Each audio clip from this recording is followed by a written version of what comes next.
Hello and good morning, West Coast. Good afternoon, East Coast. Good evenings to all our friends in Europe.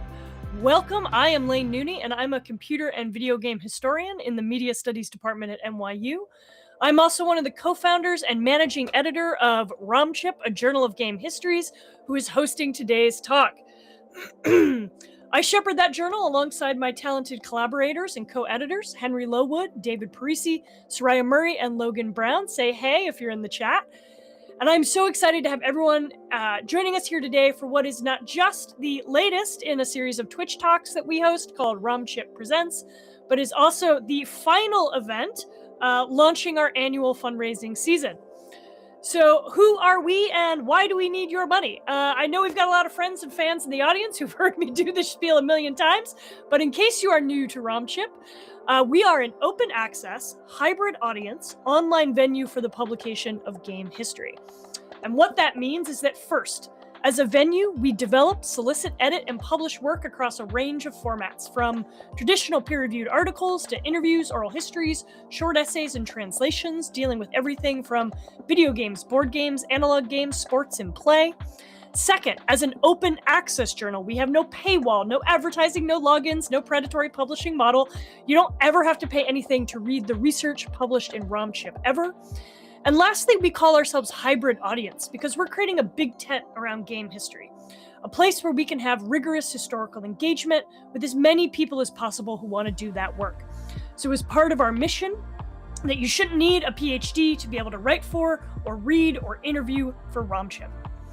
And so these Twitch talks that we do, ROMchip Presents, are an extension of that mission to bring historical work to you through the power of live streaming. And so this is the last talk in a series of 3 we've been doing for this fundraising season we do every year. Our prior talks with Cameron Kunzelman and Rayford Gwynns are on our YouTube. Links for that will be in the chat. But after this talk, what it all is leading up to is our 12-hour Twitch fundraiser that we'll be having right here, Saturday, February 21st. Put it in your calendar. And why do we want to make sure you don't miss it? Because, folks, we need your support. We are able to be radically open access and super inclusive because no one owns us, right? But also that means no one pays our bills. ROMchip is entirely funded by people who love game history. We are proud of our editorial independence and the big tent we're creating. And we're also proud of the fact that our 2025 audit showed that 90% of our donations go directly to paying people, our copy editor, web developer, freelance writers, and tech specialists. There is very little fat in the ROMchip machine. So our goal on February 21st is to raise at least $7,000. That's our tier 1 goal, which will help us continue to bring you all this incredible work. We're planning a whole day of game streaming content with folks like Jason Scott from the Internet Archive. Rob Dubbin's going to speed run making a game in ZZT. Patrick Lemieux is back on the modular synth. Whit Powell will be playing selections from the Trans Game Zine, and so much more. We're going to be giving away books from the University of Chicago and MIT presses. It's going to be really silly, really fun, and you're going to love it. And so, if that sounds awesome, and you can't wait to join, then have I got news for you? You can help us right now. Because you can see this dollar counter right below me. At this moment, we are just under $3,000 of our $7,000 goal with 8 days to go. So I think we actually have, $109.50 away from 3K. Momentum matters a lot in fundraisers like these, so the closer we get to 7K before February 21st, the sooner we can unlock our higher fundraising tiers, which makes it possible for us to do even more cool stuff. And as a bonus, everyone who donates right now gets our early donor perk. That means your name will be forever enshrined on our website. You'll get some ROMchip swag in the mail as a thank you. And if you want to know more about our fundraising mission, the full schedule, or if you just want to get to donating, links in the chat, donate.romchip.org. So, with all that out of the way, it is my honor and my pleasure to introduce our speaker for today, Carlin Wing. So Carlin Wing is an associate professor of media studies at Scripps College. She's the co-editor of the Techno-Galactic Guide to Software Observation and EA Sports FIFA Feeling the Game. But she's here today to share her newest book, out right now from MIT Press, called Bounce, A History of Balls, Walls, and Gaming Bodies, which examines the history of bounce as a cultural technique and a technology of interaction. The book project serves in turn as a historical and theoretical iteration of her ongoing project Hitting Walls, which consists of works made in a variety of media and forms, including large format photographs, web grabs, experimental videos, sound installations, performances, texts, academic presentations, and participatory events. She's exhibited her work nationally and internationally and has published writing in Games and Culture, Public Books, Cabinet, Art Lies, and the Bulletin of the Serving Library. I became friends with Carlin when this book was still a dissertation. And I have watched her hit a lot of balls against the wall. And I can safely say that I don't think there's anyone these ideas or this history could be in safer hands with. Carlin is an incredibly gracious and careful thinker and brings an artist's curiosity and iteration to everything she works on. She is also an exceptional human being.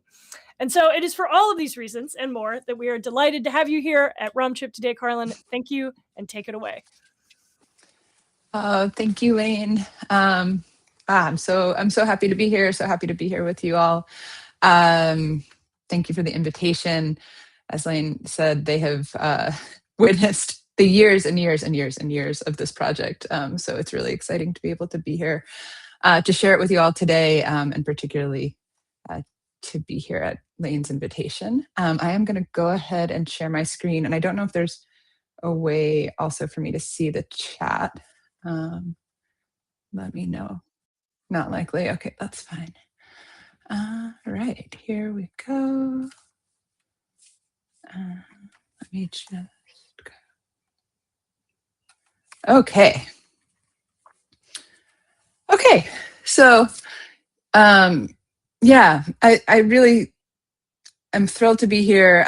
If you are here, you probably already have an appreciation for the role that ROMchip plays in the field, especially the work the journal does to speak to not just an academic audience, but also a kind of popular audience of game enthusiasts, game fans, game designers, and the work they do to keep everything open access. So to that end, and to take a page from Cameron a few weeks back, I'm going to just add an extra little plug. Look at this beautiful, simple URL that you could just type into your web browser and do a little donation to chip into this organization so they can keep doing the really wonderful work they do to make game history public-facing, accessible, available, and also really kind of beyond that, they think really carefully about whose voices to bring into the field, who should be telling game histories, what histories need to be told, and exciting different ways to tell those histories. So yeah, go there, do that, while I tell you some stories about Bounce.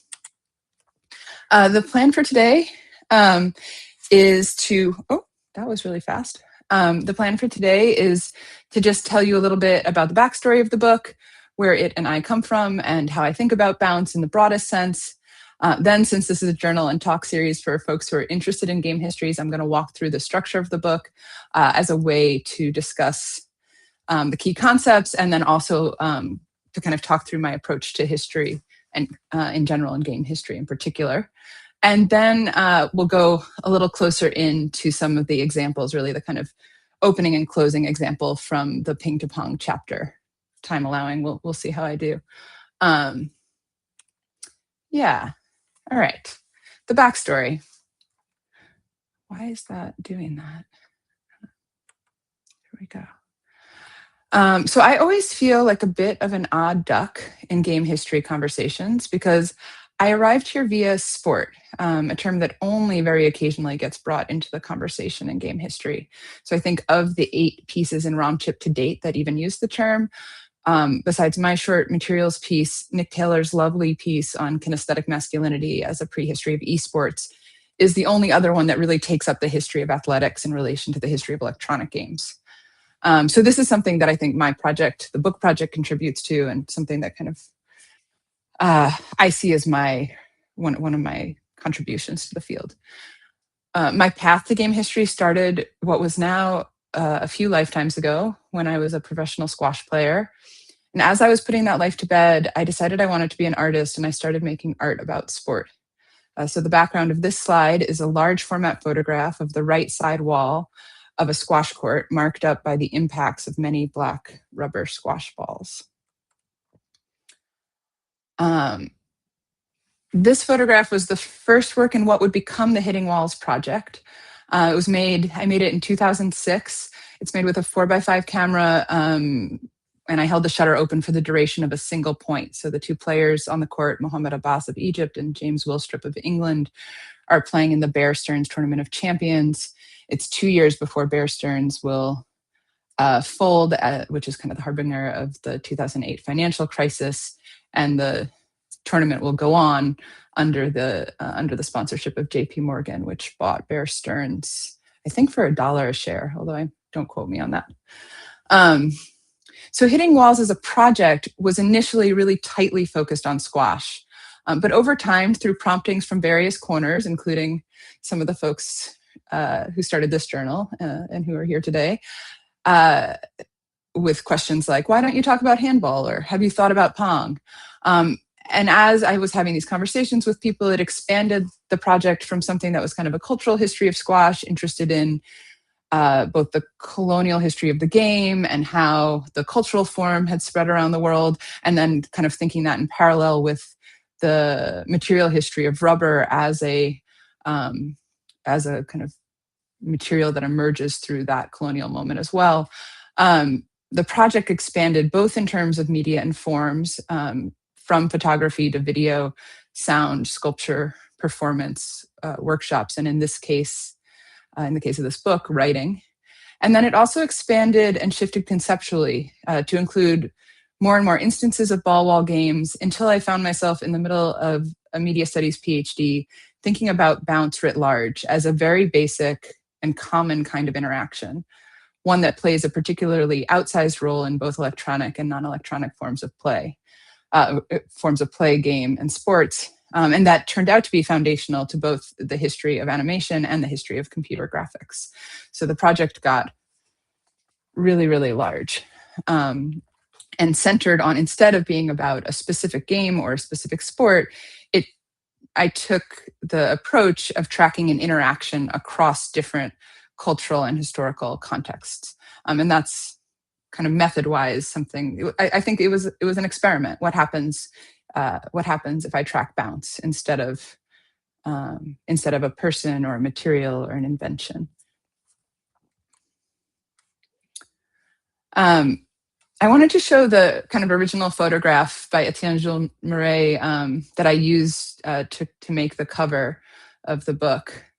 On the cover, the ground ended up being cut off, so I like to show the original image, because the surface is so important for how I have come to think about bounce, and I really like the surface here, and I like the kind of painted black and white intervals that indicate a kind of measurement, like a method for measuring the intervals of the bounce.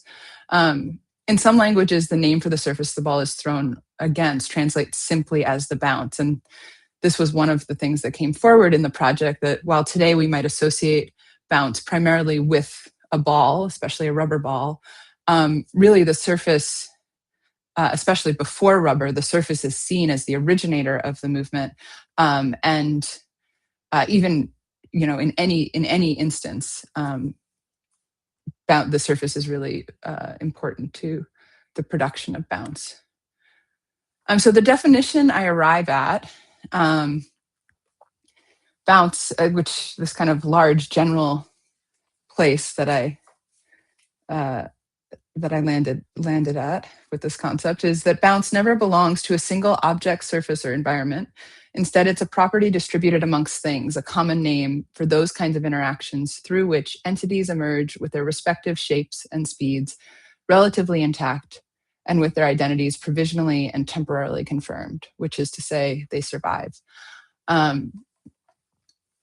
So part of what I got interested in was that different interactions do different things, and what this one seems to do is confirm and really even like kind of constitute identity. Like all our forms are temporary, and like in a moment when an impact happens, if we emerge from that relatively intact, then our identity is confirmed. So the book tracks this interaction, kind of takes this approach, and tracks the interaction through one particular set of histories, a history of sports, some sports, a bunch of games, and animation and computing. Okay, there's backstory. Part 2. Whoa. Histories at play. So I'm going to walk through the key concepts of the book, and then I kind of called this part "Histories at Play" because more than being a history of play, I think a lot of game histories either choose a specific game or a specific game series, and this project really doesn't do that. I wouldn't say that it kind of fits the definition of a history of play, but it really instead maybe stages histories at play with each other and maybe in other kinds of relationships to each other. So maybe not always playful, but definitely it's about how histories live in relationship to each other and what of those relationships is visible. And then one of the goals of the project is to kind of bring forward relationships that might be a little bit less visible. One of my guiding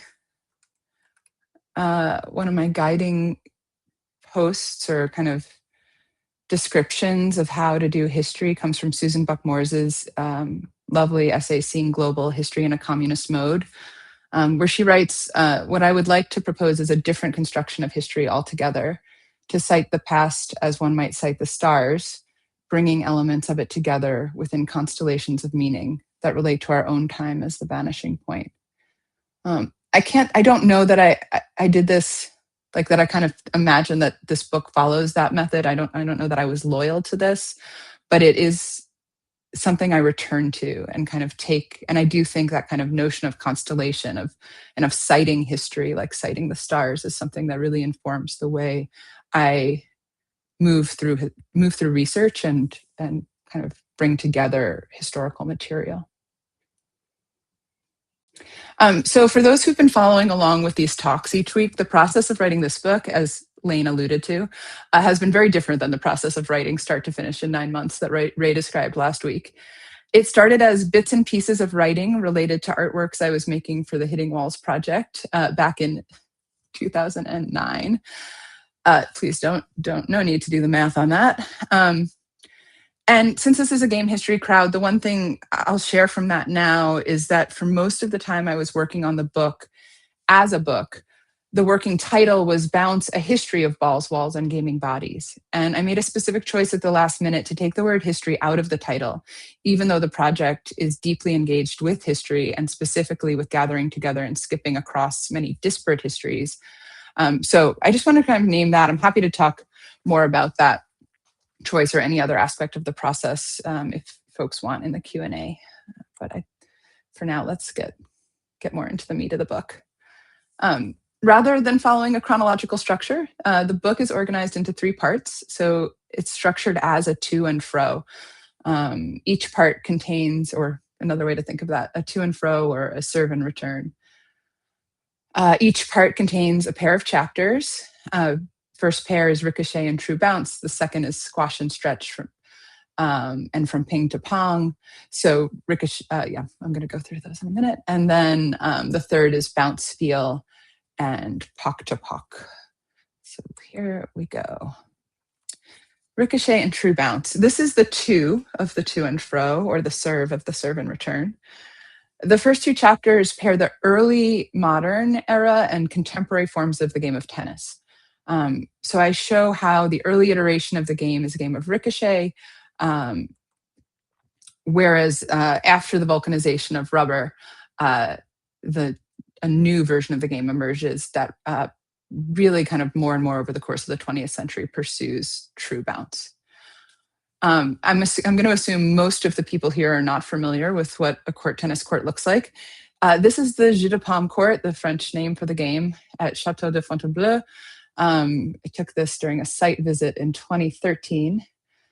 Court tennis is the early modern era version of the game, as I said. So, and in this moment, right, today, there's maybe 45 court tennis courts left in the world. It's really not a popular game. I mean, that's kind of an overstatement. It's a very, very kind of vestigial game at this point. But but the people who play it are really deeply devoted to it. but it's a very different thing than when it was in its heyday. In its heyday, it was what tennis maybe is today, or what basketball or even soccer, in kind of in its, if I think about like the cultural moment, there were more, at one point, there were more courts in Paris than there were churches. And there was play all across what is now kind of known as seen as the European continent. As you can probably see from this court, from this photograph, the court is enclosed, it's asymmetric, it has sloping roofs via which the ball is served into play, it has painted lines on the floor akin to the American football field. And in the chapter, I described this as a game that contains and puts Ricochet on display. So let's see, this is, I think, the best definition. It requires players to measure bounce with their bodies. And the chase, which is the rule, you see the lines on the floor. There's the mechanism for changing sides, because it's an asymmetric court, there's a hazard side and an advantage side. And the mechanism for changing sides is very complicated, but it has to do with tracking where a ball lands on its second bounce, which if the ball bounces twice, that's the end of the point. So you keep track of where it bounced on its second bounce, and then at a later point in the game, that becomes the mechanism for switching sides, and then you play a point where that line, where the ball bounced closest to, becomes a kind of line structuring the rules for the play of that particular point. So the chase in particular requires players to demonstrate the capacity to control and predict a complex chain of bounces. It is this requirement to think multiple steps, literally multiple bounces into the future, that first made court tennis a game of Ricochet. What else? I'm going to try and go as fast as I can through these guys. Is there anything else that is important to say? Super important. I guess just because this is probably the game that's the most foreign, kind of along with it being extremely popular, the thing that it's important to name and that I go into in the chapter is all of the thinkers of the day who both played the game, who used it as a way to communicate a lot of the new scientific ideas of the day. So tennis balls are really useful if you're trying to describe optics, like the way light functions as a particle, or if you're talking about how the planets rotate. So it's being picked up and used as this metaphor for communicating scientific ideas. And one of the things I talk about in this chapter is the way this game kind of models an empiricism that will kind of take over in science in the coming century. So in comparison, in the late 1800s, so you get the vulcanization of rubber in the 19th century. And with that kind of underway, one of the things that happens is that there begin to be, balls begin to be made out of rubber. And so the chapter on True Bounce looks at the modern game, which is invented in the late 1800s, and there's a new set of rules. There's kind of a couple things that make the game different. One is that as soon as you have rubber balls that can bounce much more dramatically than the court tennis balls of yore could bounce, because they were basically just wrapped really tightly with a felt cover sewn on. Suddenly you have these bouncing bombs, and you don't need the walls anymore. You don't need as much surface, and you don't need a regular surface to produce all this interesting kind of bounce. You can just have a lawn, and you can have a portable game that can be sold in a box. Major Wingfield was the one who created one of the earliest new iterations of the game, and kind of remade the rules to make it this portable affair. And so then the game kind of can be played out in the open. It can travel to the colonies, and it becomes a very different thing. And so this chapter works through the history of rubber, the history of this kind of change in tennis in relationship to the history of rubber, the vulcanization, the creation of the plantations in East Asia, and then it also looks at. It kind of makes an argument that vulcanized play and modern sport in general modern sport relies on vulcanized play, and that tennis in particular is really interested in a true bounce. It's really interested in a regular and reliable kind of bounce. And the first step of this is rubber and this ball that's kind of much more predictable and much more reliable. But the second step is two other key changes in the game. The first comes in the early 1970s, which is a change to the rules that allows the ball to be made with an optic yellow felt so that it can be viewed on TV.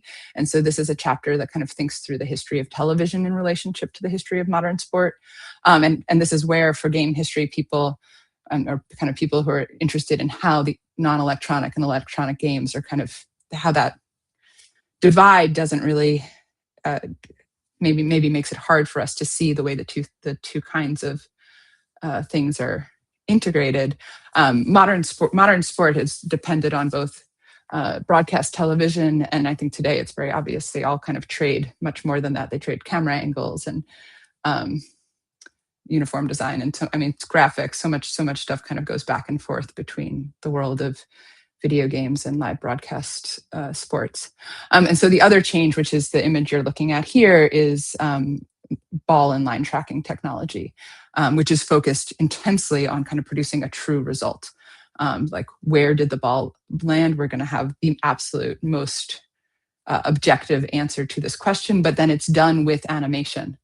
So actually, and the animations don't show things like the degree of error in the program itself. Okay, I feel like I'm going pretty slowly. I'm going to try to speed up. This pairing, it's a familial relationship between two versions of tennis. So what that kind of allows historically is I can kind of say, this game was like this, it transforms. Let's look at the ways it transforms and how the world it models and the values that are embedded in it change as these materials and rules change. All right, the second pairing, squash and stretch and from ping to pong, is really the pivot of the book. It's the it's the in the middle, and so therefore appropriately it is the two media history chapters. These chapters have a chiastic relationship to each other, which just means that they mirror each other. So I argue that animators start from the ball and go from there to create bounce. So anyone who's ever done animation, one of the first exercises you do is to learn how to make a bouncing ball. And you start with a ball, and then you kind of, it's different now if you're starting with which most people are with software programming, but when people were working with hand-drawn animation, you would draw a circle and then learn how far the circles had to be from each other and how their shape would change. In contrast, in computing, programmers start with bounce programs. And from there, once a program is running, it eventually produces the appearance of a ball on a graphic user interface. So in computing, you move from bounce to ball. I'll come back to that later. So in animation, this is, I don't know how many people are familiar with Luxo Jr., really kind of important short Pixar film where the baby lamp, there's a kind of parent lamp and a baby lamp, and the baby lamp is playing with this ball and kind of is bouncing on it and pops it and then goes off and gets a bigger one. It's a wonderful, wonderful short thing. If you haven't seen it, I recommend it. What's important about it historically is that this is the moment that the Disney principles of animation are imported into computer graphics. So this chapter really looks at the history of the bouncing ball in animation and shows how a semiotics of gesture based in the squash and stretch technique developed at the Disney studio, which is kind of interested in grounded in notions of bodies as elastic, as having spring. There's notions of inflation and deflation, and that these are all the ways to represent character, and to kind of make give something the illusion of life. The history of rubber that I lay out in chapter 2 returns here within the semiotics of gesture, where bodies are elastic and kind of understood in relation to rubber. And then it also returns because the Disney animators, the ball that the Disney animators use as their kind of main ball, as their model ball, what they start from is kind of just a classic pink rubber ball, like the bouncy ball. So squash and stretch is a method for representing the elasticity of bodies. And this conveys liveness by showing and even exaggerating how bodies change shape as they encounter the physical forces of their cartoon environments, gravity, weather, and other settings, and encounter other harder or softer bodies. So squash and stretch is what grants the drawn object a sense of weight, mass, and dimensionality. And you can see on the right an example. The top is kind of what a bouncing ball animation would look like, how it would be drawn if squash and stretch was not employed, and then the bottom is an example of what it would look like if you were drawing it with squash and stretch, so that you would be representing the squashing of the rubber ball. So that's the animation chapter. In computing, and I'm gonna kind of go through this one really quickly because I want to, in part because this is the one I'm going to kind of circle back to. These two drawings were made by Roland Wilson, are what open the ping to pong chapter. And in this chapter, what I'm really trying to trace is these two conceptions of bounce that are central to the history of computing. Signals imagined as projectiles that bounce off of surfaces. A very large number of the people in early, kind of involved in early bounce programs and then in early video game history have a background in radar technology. So it's a very kind of literal and like acoustic sort of ping. John Shiga writes about that acoustic ping. And then the second kind of bounce is the world imagined as a rule bounce game space within which different models or simulations of bounce play out. So I use Pong as kind of the stand-in for what's a really kind of broader sense of rule-bound game spaces that bounce is playing out in. And you can just think of all of the games that you've ever played that have something to do with bounce, and not just the games, but you can think of the screensavers. You could think about Angry Birds on the subway, or you could think about kind of the screensaver balls bouncing around your desktop window as a screensaver. You can think of the little sprites that are in tons of advertisements. I live out in Los Angeles, a couple miles west from what is now Crypto.com Arena. And so it's just billboards as far as the eye can see. And a lot of the LED ones I'll notice that it's always this kind of little bouncing sprite to catch and call for my attention. All right, and then the final, the fro of the book, the final pairing is maybe on first glance a little bit unlikely. Bounce Feel is a chapter about EA's formerly named FIFA series, and which is now EA Sports FC, and it's paired with Pok-to-Pok, which is one of the names for the Mesoamerican ball game, also known as ulama, which is a 3,000-year-old game played with a solid rubber ball, the longest continuously played game with a rubber ball that's known in sports history. So what brings these two together, kind of what this pairing is interested in, is that these games are both mythic and very kind of different in different respects, but they're both examples of what I call bounded spectacles. So at first glance, they might appear incongruous. Their forms and scales and logics of play are drastically different, but both depend on self-sustaining myths about participation, initiation, a logic of demonstration, and simulated play.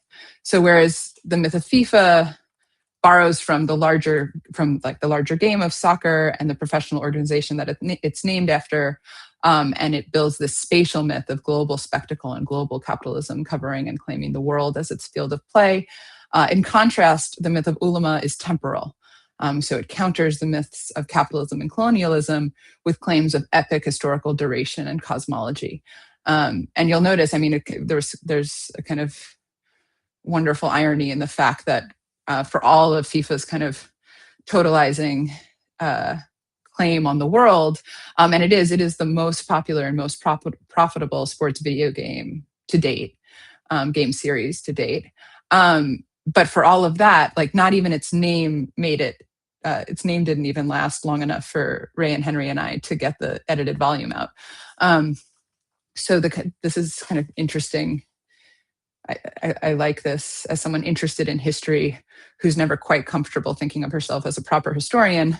I'm interested in the way the kind of shortness of this history, and it's something that I think applies to a lot of video game histories, where you're like, is this console, like, is this format, is this player, is the game even going to be playable next year or in 10 years or in 50 years? And how do we think about those questions in relationship to games that have these longer histories? I mean, one thing we can do is think about FIFA, the video game, really as just as an iteration of soccer, and soccer, kind of there being a larger cultural form that is now just going in and out of electronic and non-electronic forms of play. So the chapter on FIFA thinks about bounce feel with the starting point of a glitch that I encountered for the first time I played, where the ball graphic failed to appear. I was really tickled by this, and this is important to the thing that I think matters most about bounce in computing, but going from the movement being from bounce to ball instead of from ball to bounce. I see that I'm already at 30 minutes, so I'm not going to go too much longer, but I will spend a couple minutes in the ping to pong material, and I'll land on that point. So in this chapter, I'm really thinking about game feel. I'm actually working through a lot of different kinds of bounce in FIFA. Where I end up is the bounce of the motion capture suits, and the way, again, the example of the women who are brought into the game, the U.S. women's team players who are brought into the game only in 2016. The game, even though the series started in 1993, but the first kind of feel I'm thinking about is the way the ball is a crucial vehicle for constructing that experience of game feel, as Steve Swink calls it, which is this tactile and kinesthetic sense of manipulating a virtual object. So that this is how players are trained into the common sense of the game's spatial model. This is Raul Herrera presenting about ulama or Paktapak at Mount. This team uses ulama, presenting at Mount St. Antonio College, which is right down the road from Scripps, where I teach. And so what you can see here, Raul's wearing some of the traditional dress. He's the president of the California delegation for Ajupeme, which is an association of ulama players started and kind of primarily based in Mexico and Belize, but that has delegations in the U.S. I think now 1 or 2 in Canada, and they're working to expand beyond that. What you can see on the screen is a drawing, a representation of an ulama court, which takes this kind of eye-shaped structure. There are also, often with ulama courts, they have slanting walls. Not all of them, but some of them have those side walls are slanting, which is kind of used in the way I was talking about with court tennis, like really using a surface strategically to produce bounce. And you can see a series of rubber balls in the table in front of the screen. Those are all solid. The small ones are kids' balls. The other ones, a standard ball is usually 8 or 9 pounds. A women's ball might be 7. And then there's a practice ball, which is as much as 10. In this game, you can only hit the ball with your hip, and they are solid rubber. They are really heavy, and it's a very intense physical experience. It takes a lot of training. But the captain of the team that I was working with at the time, this is a team based in Los Angeles that's working to revive the game here, described it to me. He was like, well, over time, your hip will start to feel like your hand. You'll be able to kind of direct it wherever you want it to go. I have to say that I, after several practices, decided that my role was best as a documenter and writer about this game rather than a player, because I wasn't willing to have to take the bruises. And I apologize, when I switched this to lowercase, Maya got decapitalized. In Maya, the game is called Paktapak. So the name for the chapter and the type of bounce I'm introducing here is Pok to Pok, which is a name that echoes the sound of the ball bouncing off of a player's hips, then off the ground, and then off another hip. So if I described the book like as a whole as a to and fro or a serve and return, Pok to Pok has that same rhythm, but is more onomatopoetic. Of course, any given ball bouncing off any given wall, ground, surface, or hip emits various sounds based on the specificity, all the material and environmental conditions of that bounce. The name serves as a container. The rhythm of play is given to the reader's eye and ear, creating a space to hold the different possible tones, pitches, and intensities of impact that it can inhabit that rhythm. Pok to Pok figures the ball's ongoing movement from body surface to earth surface and back again as the heartbeat of the game. I've run a little longer than I meant, so I'm just going to go really quickly. I'm going to move really quickly through the opening and closing scenes of the Ping to Pong chapter. It opens with these two illustrations that Roland Wilson drew for JCR Licklider's Computer as Communication article, which was this kind of foundational article for the really for the field of network computing. It describes like what is this world gonna look like? And I think actually the opening sentence is something like soon humans will communicate like better through over distance, like through these machines than they do face to face. Although he immediately goes on to say that the experiment where they tested this, they were, everyone was in the same room. I opened the chapter with this to kind of set up what I described when I was doing the chapter overview, these two kinds of bounce that are at play in the history of computing. One, ping, the kind of the notion of a signal figured as a projectile, and the other as this kind of game as a bounded environment. But the other thing I want to point to here is the filibustering, the kind of second image. So Licklider, the figure on the right is meant to be Licklider. And so what you see happen in the second part of it, this is how it appears in the published paper. It's kind of it accompanies his paper. This is not the text of my book. This is the article. You see Licklider kind of gets lost. Like his head and the racket kind of disintegrate into this pile of balls. And so the ball machine, which is kind of above and bombarding him from above and below the table, is destroying communication. And one of the reasons I wanted to open the chapter with this is Wilson, I think, who was the person doing the illustration, was really warning us, giving us a warning about what could go wrong. And I think the illustration on the right seems a much more apt description of the world we find ourselves in today, with our endless pings and pongs and nudges and pokes and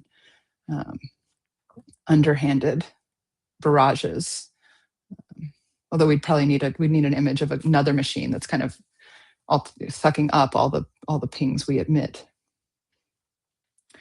So that opens the chapter. The chapter then kind of moves through the history of the bounce demo on the Whirlwind computer, Higginbotham's game of electronic tennis, which Ray and Lane were making a documentary about at the time, into the kind of more familiar history of Pong and Magnavox Odyssey.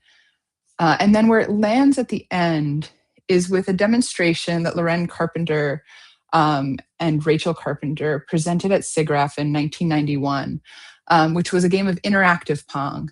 And it's a little hard to see. You can see the diagram of the setup on the left of the cinemetric system, and a still from the documentary footage on the right. What was happening was that people had paddles with red or green on either side, and one side of the room was supposed to control one paddle, one side was supposed to control the other, and you kind of green sent your paddle up, red sent it down, and it was kind of interpreted as an example. As the crowd began to be able to play together, it was interpreted as an example of how, with the help of machines, with the help of computing, we could have a kind of non-hierarchical system of governance. This is how Carpenter interprets it. they found a company. He and Rachel found a company called Cinematrix, and they put on demos like this for a good number of years. Lorraine Carpenter is otherwise kind of a main figure in Pixar, and he does like things that don't. The render algorithm that he uses does a lot of smoothing, which allows this kind of collective thing to happen. But the point which is not super important right now, the point I want to land on, this is a version of it from 2013, many years later, and you can see now that the ball, the pong ball, which actually is like looking a little round in that demo, which is interesting because the pong ball is usually square, but now it's become a friendly shark.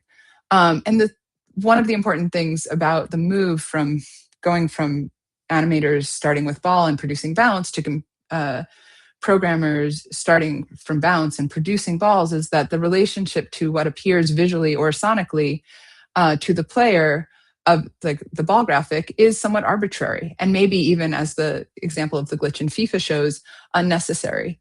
And this might seem like a really small thing, but I think it kind of speaks to it's like the precursor to the absolutely insane, ridiculous world of AI slop that we are currently awash with. And I think also we can see how this would destabilize any regimes of knowledge that are based in a sense of seeing is believing, which that true bounce at the beginning and the kind of line tracking technologies are very much about what we do. It's like seeing is believing, but in a world where the ball could be a shark, like where basically the visual and sonic appearance of the ball has been, its relationship to its behavior is now pretty, maybe would I say completely arbitrary? Really, really arbitrary, and at times unnecessary. We're in a very different kind of situation that seems to really push against the seeing is believing. So I'm gonna leave it there. History takeaways. This was an experiment of writing a history of an interaction. And there are many other histories of bounce that could be written, many other kinds of bounce, both in games and sports and in non-game and sporting contexts. Anyone who's interested in that, I would love to hear from you. Working across sports and games shows the relationship between institutionalized forms of play and dominant technological and ideological, ooh, nice typo, formations. And one of the consequences of programmers moving from bounce to ball is that the visual and sonic appearance becomes arbitrary.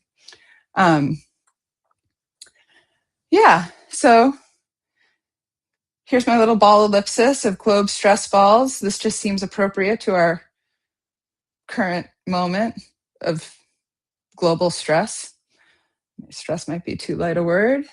I wanted to leave you with that, and with thank you, and with a little plug that Bounce is available. You can buy it as a wonderful, beautiful physical book, but you can also just access it. It is open access on MIT's site. This is a live link, but I'm not quite sure. Yeah, you can just Google me and Bounce, and you'll find your way to the open access site. So it's there. If go get it if you want it. That's all. Happy to take questions.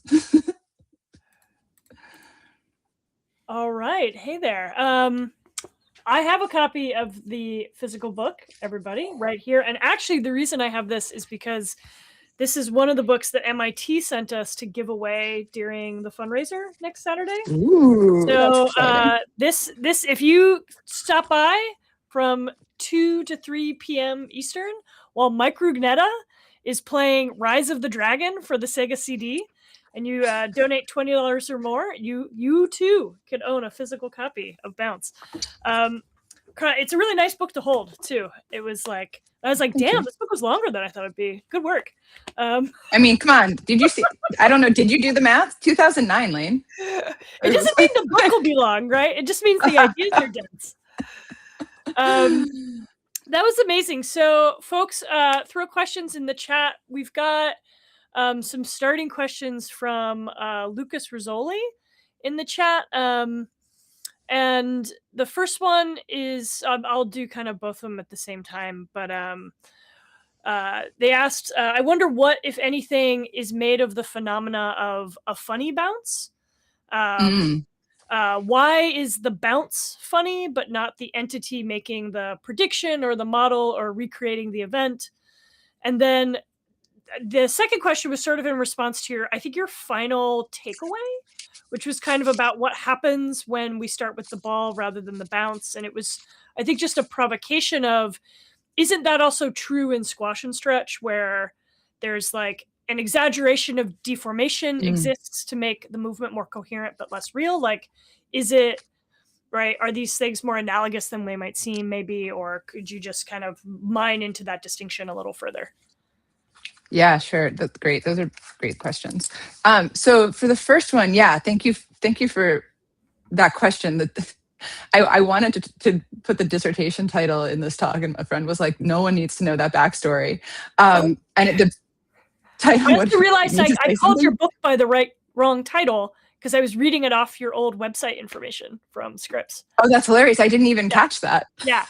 I mean, it still said you were an assistant professor. I didn't realize the book title had been changed, so apologies.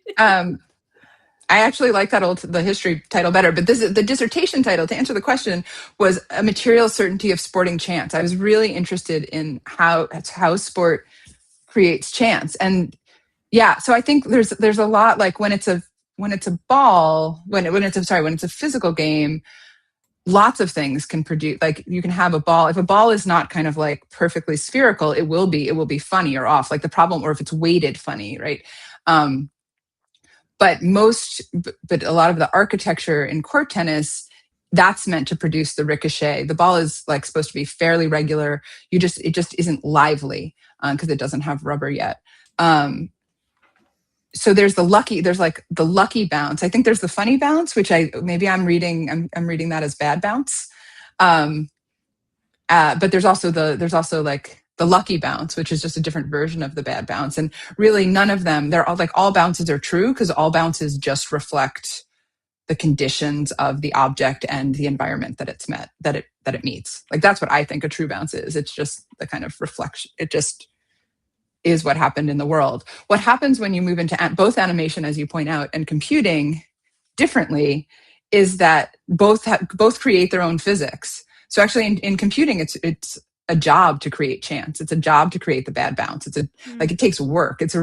So one of the things I write about is how sport puts all of this effort. Like if you think about the Olympics or something, a huge amount of the work that a city has to do is create like stadiums and swimming pools and things that have all to spec, because you need a 2 degree, like the water needs to be within 2 degrees and the floor needs to be this level. Like when I went to the USTA testing facility, the place where they test the balls, I was allowed to see the ball testing equipment, but the surface testing is like super secret private, because if anything's wrong with the surface and it's hard to fix, there's like a lot of money riding on that surface being seen as level. In computing, it's the opposite problem. It takes effort to produce a bad bounce or a funny bounce. Like that actually was produced on purpose, or had to have been. I think I'd love, actually, if someone has examples of why that's not true, I would love to hear it. The animation and computing question is interesting because you're right that like an animation, and actually the example I gave you of an animated shark is really like where animation and computing have come together. So maybe it's really like the way these two logics have come together to kind of to disarticulate behavior from appearance. So I appreciate that. Yeah, I mean, I was just thinking, I only thought about this. I don't write about that point in the books. I only thought about it for this talk. So, but yeah, good. That's a better articulation of it. Obscuratory, aka Phil Salvador, says, I appreciated the focus on the physical material aspects of bouncing balls, because in games or programming, bouncing ball feels like the most abstract mathematical programming experiment that you can do. Do you think we're seeing any of that physicality come back in the picture with advanced physics and material modes in games? Or is the court tennis era of balls permanently of the past? That's interesting. Like, I mean, I think there's definitely, actually, I might need, I think I know what the advanced physics mode is. What's the material mode? or material models in games. Material models in games. I mean, Punch in, what Phil. I'm understanding that as is like if you can change, like if you can be like, oh, the ball is like got slightly different pressure, like it's inflated or deflated to a certain texture, like, or it's windy today, or it's like all of that kind of Phil says control that kind of thing. Yeah. I mean, I think that that's really interesting. I think that's how the games are trying to produce variation. You know, and they'll always, again, that will always be I mean, it's a funny thing to have to choose your weather. But maybe someone else chooses it for, you know, someone else chooses the weather for the environment, someone else. I mean, there can't really be a deflate gate, but that'd be cool if there could be, if like one player could deflate the ball, like the ball for part of the game. I mean, I think games, especially once they're not just sports simulations, I mean, what's wonderful about them is that animation and computing, when put together, can create just radically different physics. Like physics that don't, in that sense, the possibility for the imagination is like really vast. But I mean, because I come from sports, I want to move my body and I want to feel it in my body, and that's a kind of I think that's maybe a matter of preference on my part. And I don't know that I think the court tennis era is coming back. I imagine it would have been frustrating in some ways. And but I do think it had a really great handicap system. So one of the things that could come back, and that maybe some video games do model, is often the goal in court tennis was to create even matches. You wanted there to be a 50-50 odds of either player winning, no matter how different they were in skill level, because the betting, like the rules for the betting for the game were like, that's the first part of the rules book from 50 to 55. It's like, here are the rules for betting, and then here's how to play the game. Oh, like, and so court tennis is like a meta around the actual gambling. Exactly. And that's so different than like now, when the presumption is what you want to do is measure the difference between the players' skill and virtuosity. So I think that model is interesting for us to like think through. There was one person's comment in the chat made me wonder if you'd played Despelote. Have you heard about this game? No, tell me. You should check this out. I mean, I haven't played it, but but it's a kind of short little, I think it's like 2 hours total indie game about a young kid growing up playing soccer, waiting for, I think in Ecuador, waiting for them to host the World Cup. And it's kind of like a narrative kind of unfolds like that. But a lot of very kind of beautifully animated, like the motion is the kid kicking the ball through the city as they. Oh, beautiful. I will. Peru. Sorry. Yeah. Peru.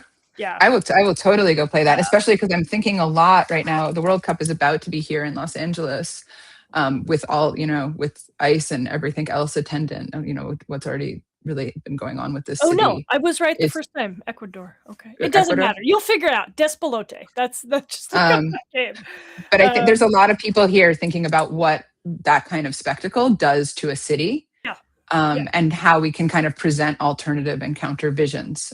So thank you for that reference. Yeah, I think that would be a great recommendation for you. I'm curious, any sports that didn't make it in the book? No. I mean, most of them, right? Or anything like you thought was going to be kind of primary that fell out? Maybe that's more the question. Or any.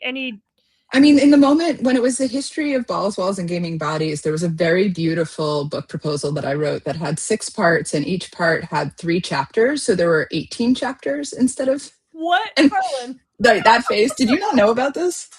So yeah, there's like 2/3 of the book that I outlined that are not here. They included, I don't know, I'm trying to think of whether there were specific sports I was going to look at. It was more that, like, I really wanted to look at bounce physics. I wanted to look at the history of the sports bra. So I wanted to bring in jiggle physics and like all of that for the bodies part. Like the balls, walls, and bodies made much more sense in that original.